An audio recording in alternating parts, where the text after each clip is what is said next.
Sakamoto Days Chapter 11 to 15. Nagsimula ang chapter kung saan mag-uumpisa na ang tunay na labanan ni Mr. Sakamoto laban kay Boyle, at si Shin at Shoutang laban kay Oborugo. Tinanong ni Boyle kay Sakamoto na kung hindi niya ba talaga naaalala ito. Sumagot naman ang ating bida na hindi, at nasaan daw ang kanyang pamilya. Winika naman ni Boyle na hindi niya rin ito gaanong naaalala, lalo namang nena si Mr. Sakamoto dahil hindi niya sinagot ang kanyang tanong.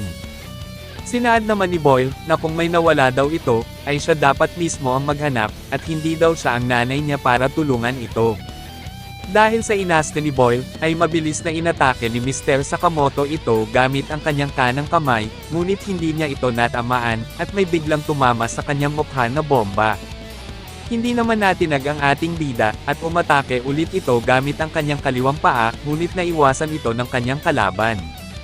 May mga maliliit na bomba na inilabas si Boyle na nasa kanyang mga daliri, at ibinato ito sa ating bida. Tumama ang mga bomba sa iba't ibang parte ng katawan ni Mr. Sakamoto na naging dahilan upang bumagsak ito. Habang nakahiga ang ating bida, ay umatake ulit si Boyle at sinuntok ito sa mukha. Inilipat naman ang scene kina Oborugo, kung saan sinabihan niya sina Shin at Shoutang na nag-uumpisa na daw ang laban nina Boyle at Mr. Sakamoto. Bigla namang nagtungo ang lasing na Shoutang sa likuran ni Oborugo, at sinaad na, anong tinitignan mo matandang ukluban? Nagpakawala ng isang suntok si Shoutang, ngunit napigilan naman ito ni Oborugo at sinaad na, magaling, ang suntok na pinakawalan mo ay malakas, ngunit hindi pa din ito sapat upang matamaan ako. Sinabunutan ni Oborugo si Shoutang, at pinaghahampas ito na naging dahilan ng pagkahilo ng dalaga. Sinabi pa nito na, kaya niyang patayin sila sa isang iglap lang, ngunit ang kasiyahan ay mabilis ding matatapos. Inutusan ni Oborugo ang kanyang mga kasamahan na itali si Shin, habang kinausap niya si Shoutang na kailangan daw nito ng isang motibasyon para magseryoso sa laban. Inisip din nito na, nabase sa kanyang nalalaman, ang tunay na kakayahan ng isang tao, ay lumalabas kapag sila ay natataranta. Gumawa ng isang laro si Oborugo, kung saan kada 10 segundo na hindi umaatake si Shoutang, ay uutusan niya ang kanyang mga alagad na hiwain ang nakatali na si Shin. Napaiyak naman ang lasing na Shoutang at sinaad na, hindi ko kayang gawin yun, patawad Shin. 3 segundo na lang ang natitira bago sila mag-umpisa na hiwain si Shin. Ibinalik naman ang scene kina Boyle, sinaad nito na, 5 taon na ang nakakalipas noong nagretiro ka Sakamoto, ito ang pagkakaiba ng may 5 taong karanasan sa pakikipaglaban. Nakakalungkot mang isipin, na dati ay ikaw ang tunay na halimbawa ng isang matibay na tao. Tumalikod si Boyle sa nakahigang Sakamoto, ngunit bigla namang bumangon ang ating bida, para magpakawala ng isang suntok. Bigla namang naglabas ng isang bomba si Boyle na pinabounce niya sa mga pader, at tumama ito sa mukha ni Mr. Sakamoto. Sinabi ni Boyle na, wala nang silbi ang pagpupumiglas, dahil gamit ang aking super ball bombs, at rocket dynamite punch, ay kaya kitang patamaan sa kahit ano pang anggulo, mukhang hindi mo din maalala ang aking kakayahan Sakamoto. Bigla namang naalala ni Mr. Sakamoto ang kakayahan ni Boyle, at ipinakita ng narrator ang nakaraan nilang dalawa. Ipinapakita ng batang Boyle, ang kanyang bagong armas kina Sakamoto at Nagumo. Sinabi ni Boyle na, naglagay siya ng dynamite sa loob ng likod ng kanyang gloves, upang mapalakas at mapabilis ang suntok nito kapag sumabog ang dynamite. Namangha naman si Nagumo sa bagong armas ni Boyle, at tinanong kung ano ang tawag niya dito. Tatawagin daw ni Boyle itong rocket dynamite punch. Ibinalik na ang scene sa nakaraan, kung saan sinabi ni Boyle na humahanga siya sa ating bida, dahil ang lahat ng kanyang misyon ay madali lamang daw niyang natatapos, at madami ding babae ang humahanga dito at nagbibigay ng mga tsokolate.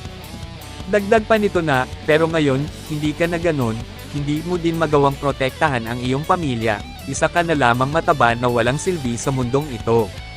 Sinuntok ni Boyle ang ating bida sa mukha, at tumalsik ito ng napakalayo. Inakala ni Boyle na tapos na ang kanilang laban, ngunit bigla itong nakaramdam ng takot. May nagsalita naman sa likuran ni Boyle, at sinabi ang mga sangkap na ginamit niya sa kanyang bomba. Ikinagulat naman ito ni Boyle, at napatanong sa kanyang sarili kung paano niya nalaman ang mga ito. Biglang nagpakita ang payat na Sakamoto at sinaad na, naalala na kita Boyle, simula ngayon, ay ilalabas ko na ang tunay kong kakayahan. Humingi naman ng tawad si Mr. Sakamoto dahil sa pagkakalimot niya, at ngayon ay handa na daw siya para sa isang tunay na laban. Pinagtawanan ni Boyle ang ating bida, at sinaad na, hindi ko alam kung ano man ang iyong pinaplano, ngunit hindi porket bigla ka na lang pumayat, ay kaya mo na akong talunin, pero kung yan ang iyong palagay, ay mag-umpisa ka na, dahil ang buhay ng iyong pamilya ay nasa bingit na ng kamatayan. Sinabi naman ni Mr. Sakamoto na, hindi ako nangangamba, dahil may tiwala ako sa aking pamilya. Matapos magsalita ni Mr. Sakamoto, ay mabilis itong kumilos upang suntukin sa mukha si Boyle. Nagtagumpay namang tamaan ng ating bida ang kalaban, at sa sobrang lakas ng binitawan na atake nito, ay nasira ang pader na nasa likuran ni Boyle, at lumusot sila sa labas ng gusali. Inilipat naman ang scene kina Xiao Tang, kung saan napapagod na ito sa kanyang ginagawang pag-atake kay Oborogo. Akala naman ni Shin na kamatayan na niya, dahil hindi niya inaasahan ang mga ipinapakita ngayon ni Xiao Tang. Inudyok naman ni Oborogo si Xiao Tang na atakihin siya, ginalaw ni Xiao Tang ang kanyang ulo, at tumama ang buhok nito sa mukha ni Oborogo na hindi naman niya inasahan. Sinaad naman ni Shin na magseryoso ito, habang biglang umatake si Oborogo, at sinipa sa tiyan si Xiao Tang. Yan lang ba ang kaya mo, saad ni Oborogo habang nakahandusay si Xiao Tang sa sahig. Pinagtawanan naman ni Xiao Tang ang kanyang kalaban, dahil parang matinis daw ang boses nito. Nainis naman si Oborogo sa inasal ni Xiao Tang, at mabilis na nagpaula ng sipa sa dalaga. Madali lamang naiiwasan ni Xiao Tang ang mga atake, at mabilis na nag-counter ito ng isang sipa na tumama sa baba ng kanyang kalaban. Patuloy namang hinamon ni Oborogo ang Chinese, at umatake daw ito na parang gusto niyang patayin ito. Sinambit naman ni Xiao Tang na hindi ito pumapatay, dahil iyon ang kanilang family rule. Isa itong rule na ginawa ng aking pamilya, sina Shin, ang aking boss, si Mrs. Sakamoto at si Hana. Sinabi naman ni Oborogo na, hindi naman siya kasapi sa pamilya Sakamoto, dahil tatlo lamang sila sa kanilang pamilya, at kung tanga ba daw ito.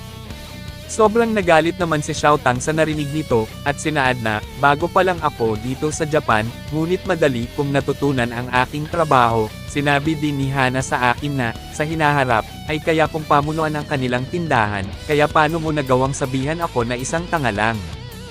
Natakot naman si Shin kay Xiao Tang, habang nangamba naman si Oborogo sa malakas na nilalabas na aura ng dalaga. Ginamit ni Xiao Tang ang kanyang kanang kamay, upang suntukin sa mukha ang kanyang kalaban.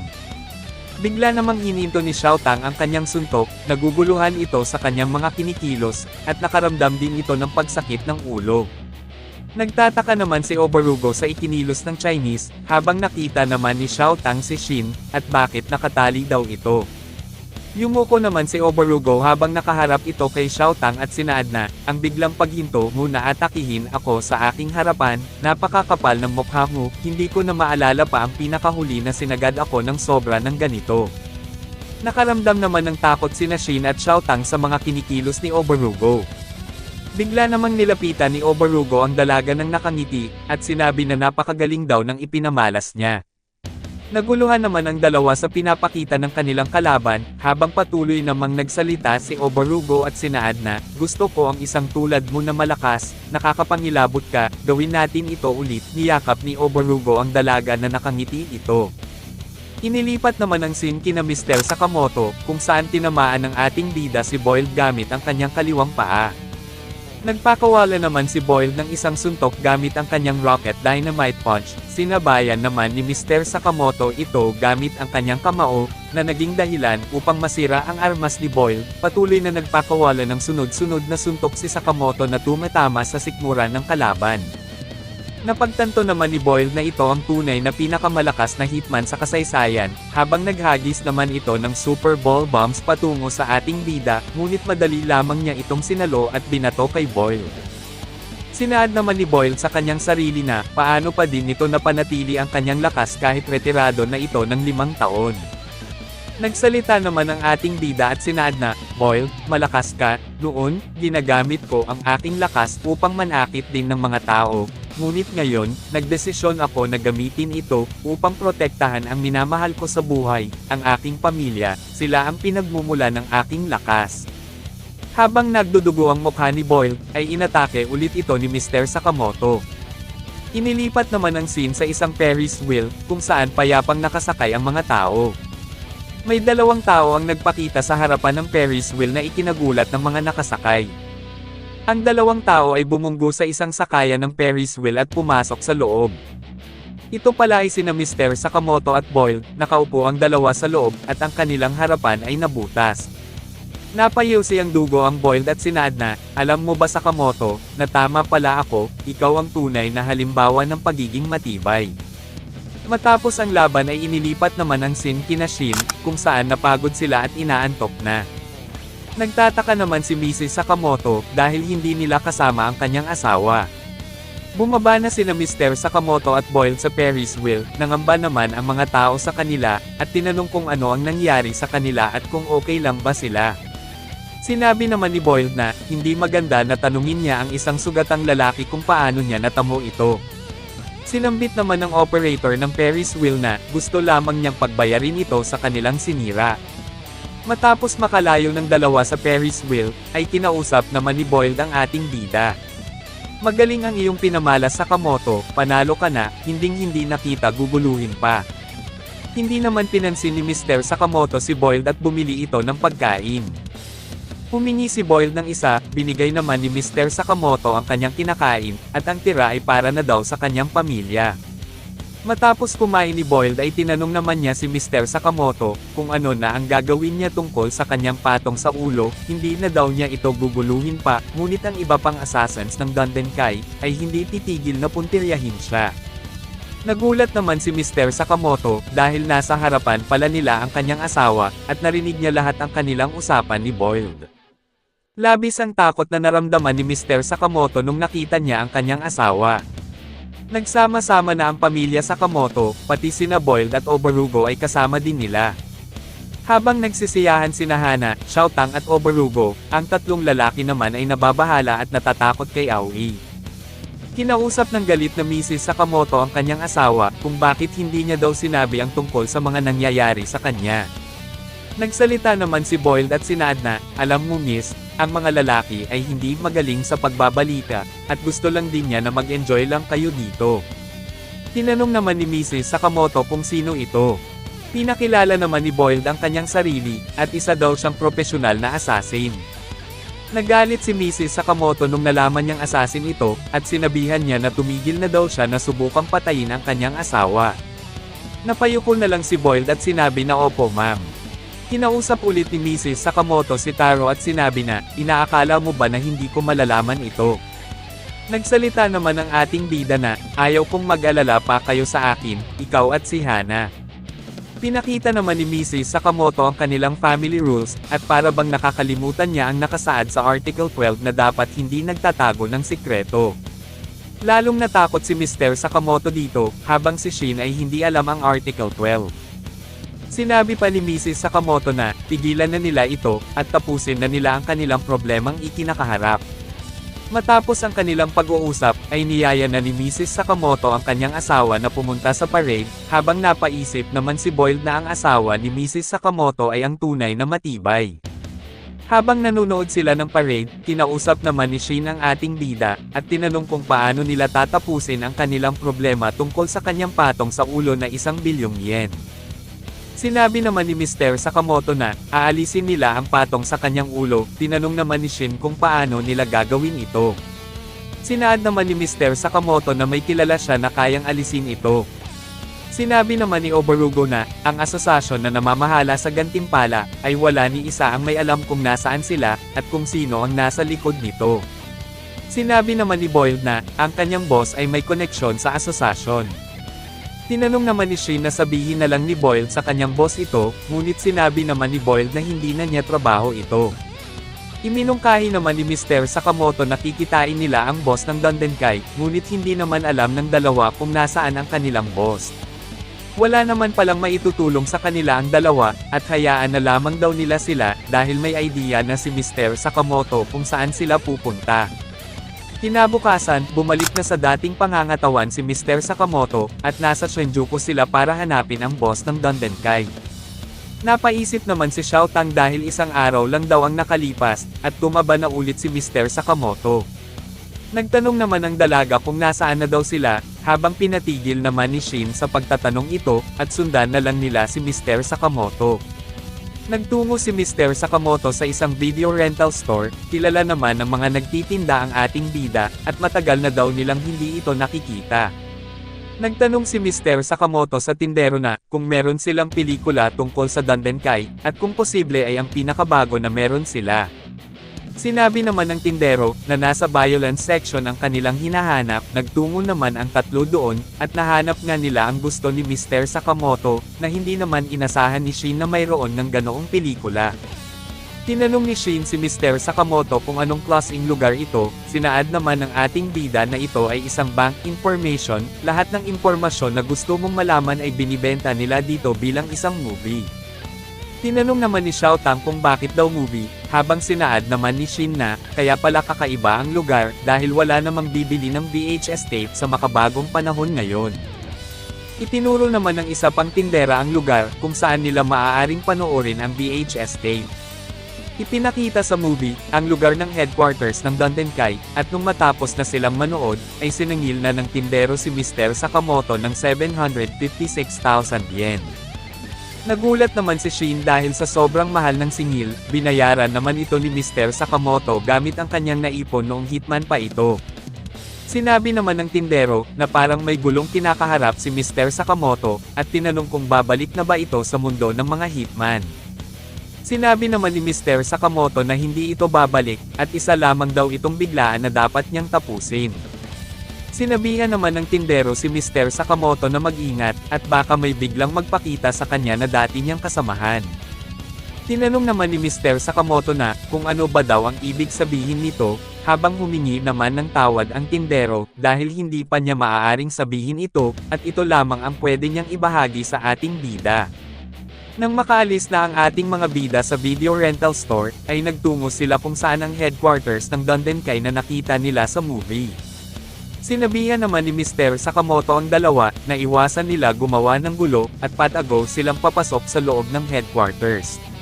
Sa loob ng headquarters, ay may dalawang lalaki ang pinag-uusapan ng malaking patong sa ulo ni Mr. Sakamoto, at ang duo ng Dandenkai na sina Boyle, at Obarugo ay natalo na. Bigla namang inatake ni Shin ang lalaki na nasa hulyan, at pinatumba ito gamit ang kanyang tali, habang si Mr. Sakamoto naman ay pinuntirya ang natitirang lalaki, at pinatahimik ito gamit ang kanyang kanang kamay. Tinanong naman ni Xiao Tang kung saan ang kinaroroonan ng boss ng Dandenkai, sinabi naman ni Shin na, base sa movie na pinanood nila, ang boss ay nasa pinakataas ng gusali, at ang tanging daan lang ay ang elevator, ngunit ito ay mahigpit na binabantayan ng mga guard. Tinanong naman ni Xiao Tang kung paano sila makakapunta doon, sinabi naman ni Shin na, kapag nasa second floor na sila, ay dadaan sila sa labas ng gusali, para akyatin ang pinakataas ng building. Habang dumadaan sila sa labas ng gusali, ay may napansin silang lalaki na nasa tabi ng bintana. Maingat na pumasok si Mr. Sakamoto sa kinaroroonan ng lalaki, at kinurient ito. Nagtungo ang ating mga bida sa lugar kung saan, may nagmo-monitor sa mga CCTV, pinatahimik nila ito at itinali ang bibig at kamay. Natutuwa naman si Xiao Tang sa kanilang ginagawa, dahil para daw silang mga spy, pinagalitan naman ni Shin ang dalaga dahil hindi daw laro ang kanilang ginagawa. Bigla naman naalala ni Mr. Sakamoto ang sinaad ng tindero sa kanya. Ibinalik naman ng narrator, ang nakaraang 5 oras. Sa taas ng White Tower, nakaupo si Nagumo, at may nagtanong sa kanya na, kung totoo ba na nakipagkita ito kay Mr. Sakamoto.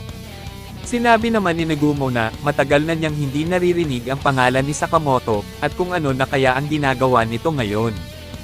Sinaad naman ng nagtanong na, huwag niya itong pinagloloko, dahil baka patayin niya ito.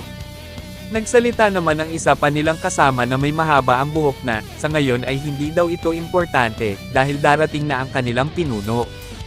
Hindi naman tumigil ang nagtanong kay Nagumo, dahil wala daw itong tiwala sa kanya. Pinatigil naman ni Nagumo ang lalaki, at kumain na lang daw sila. Ang pangalan pala ng mahaba ang buhok ay si Mr. Shishiba. Sinabi nito na ang mga ibang tao ay dapat matutong huminahon, at niyaya niyang kumain ang babae na nasa harapan nito na nagngangalang Osoragi. Sinabi naman ni Osoragi kay Mr. Shishiba na, baka ayaw niya ang pagkain na nasa kanyang harapan. Bigla namang tinawag ni Mr. Shishiba ang chef, at sinaksak ito sa ulo dahil bakit may sibuyas ang kanyang pagkain. May pumasok namang matanda at nagpakilala, ang kanyang pangalan ay Iria, at siya ang Communications Coordinator ng Associations of Assassins. Sina Nagumo pala, at ang kanyang mga kasama ay miyembro ng grupong Order. Sinabi naman ng may itim ang buhok na hindi pa daw ito ang kabuuan ng kanilang grupo, at kulang pa sila ng 4. Sinaad naman ni Mr. Shishiba na, ang 3 nilang kasamahan ay ugali na nila ang hindi sumipot, ngunit ang isang natitira na nagngangalang Takamura, ay hindi kapani-paniwala na hindi ito nagpakita. Matapos nilang mag-usap, ay nagpatuloy na sa pagsasalita ang matanda. Dahil kayo ang pinakamalakas na assassin ng asosasyon, ay ipinag-uutos sa inyo na gawin nyo itong misyon. Sa makalipas na mga araw, ay may isang unknown killer na pinapatay ang mga miyembro ng ating asosasyon, may mahigit kumulang na 30 ang naitalang insidente, na naging dahilan upang magbayad tayo ng mahigit 300 million yen. Ang asosasyon ay nag-request na, tapusin na itong kinakaharap nating problema, gamit kayong pinakamalakas na grupo, ang Order. Ibinalik na ang scene sa kasalukuyan, kung saan patuloy na tumatakbo ang ating bida upang magtungo sa pinakataas na parte ng gusali. Napansin naman ni Shin na wala itong naririnig na ingay na nagmumula sa kanilang mga kalaban, at hindi lamang ito sa kasalukuyang floor na kinalalagyan nila, kundi sa buong building. Inisip naman ni Xiao Tang na baka ang kakayahan ni Shin ay hindi gumagana, nabasa naman ni Shin ang iniisip ni Xiao Tang na ikinagalit niya. Nakarating na ang ating mga bida sa pinakataas ng building, at nasa harapan na nila ang pintuan kung saan ang kwarto ng pinakabos ng Dondenkai. Nang binuksan na nila ang pinto, ay tumambad ang mga hindi mabilang na bangkay ng mga tao, at si Nagumo lang ang natitirang buhay sa loob. Tumayo si Nagumo, at tinawag si Mr. Sakamoto. Tinanong ni Shin kung ano ang ginagawa nito dito. Sinabi naman ni Nagumo na, pinatay niya ang lahat ng Dondenkai Elite, kasama din ang kanilang boss, humingi din ito ng tawad kay Mr. Sakamoto, dahil kailangan niya ding patayin ito.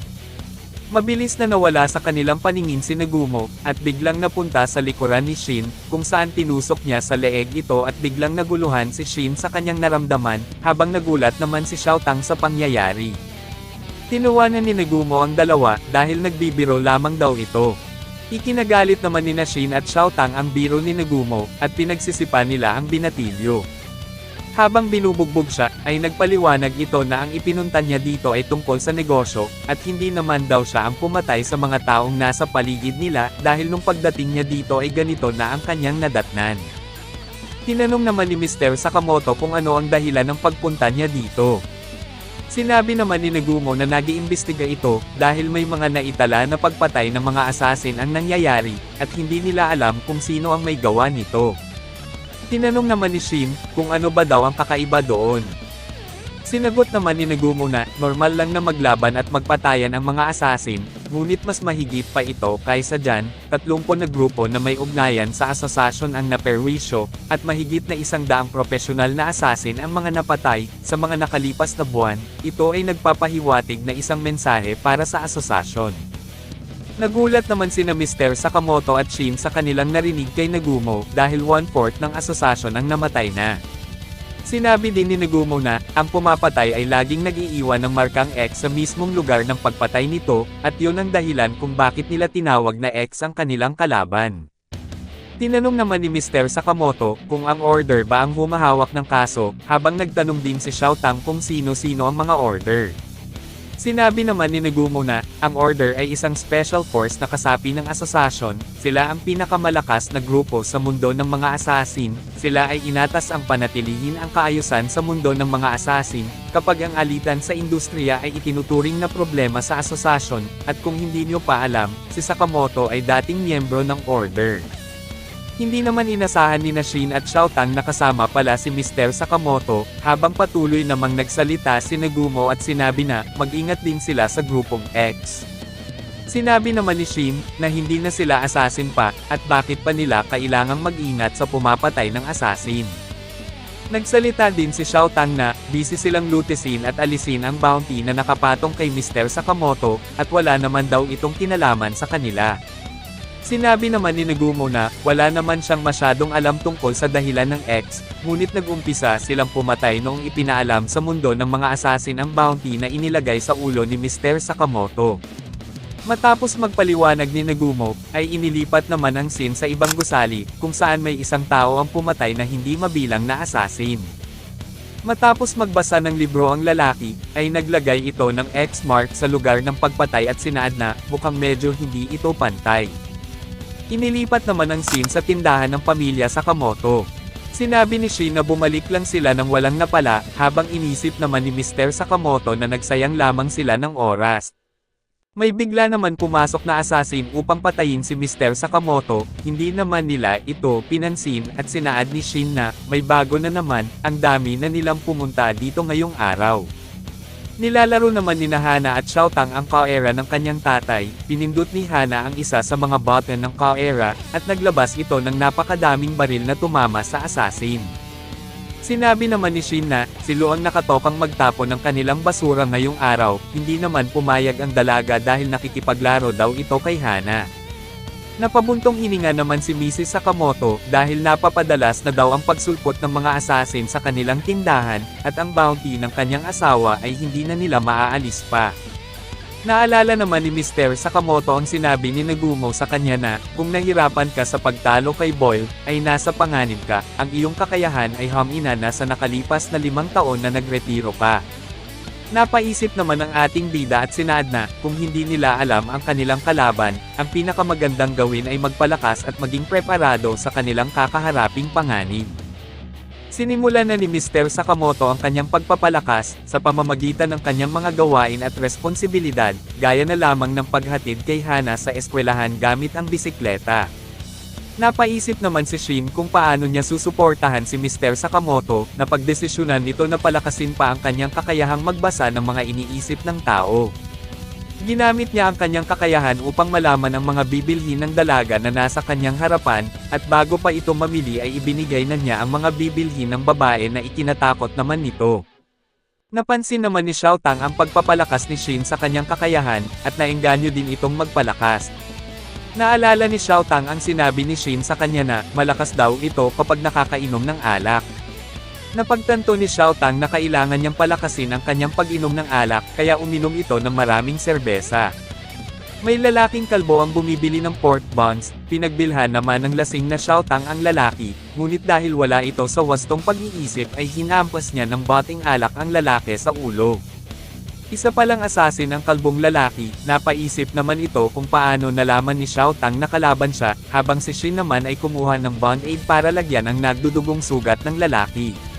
Dito na natatapos ang chapter 11 to 15 ng Sakamoto Days.